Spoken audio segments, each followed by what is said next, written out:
دموکرات‌ترین کشور دنیا کجاست؟ ایران در جدول دموکراسی چه جایگاهی داره و چرا دموکراسی کارایی گذشته رو نداره؟ وقتی میگیم دموکراسی، معمولاً نگاهمون میره سمت انتخابات، جایی که مردم با رأیشون حکومت رو انتخاب میکنن. اما دموکراسی فقط انتخابات نیست. آزادی‌های مدنی، برابری در برابر قانون، محافظت از حقوق اقلیت‌ها و سیستمی که اجازه بده صداهای مختلف شنیده بشه هم شامل دموکراسی میشن. در نوع رایجش، دموکراسی نیابتی، مردم نماینده‌هایی رو انتخاب میکنن تا به جای اونها تصمیم گیری کنن و مسیر سیاست‌های کشور رو تعیین کنن.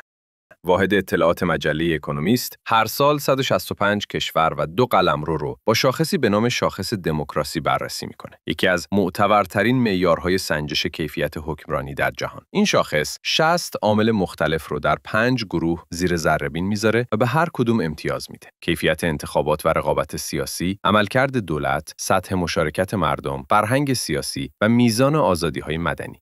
میانگین مجموع اینها تبدیل میشه به یک عدد از 0 تا 10. بر مبنای این عدد کشورها در 4 دسته قرار میگیرند: دموکراسی کامل، دموکراسی ناقص، رژیم‌های ترکیبی و رژیم‌های اقتدارگرا.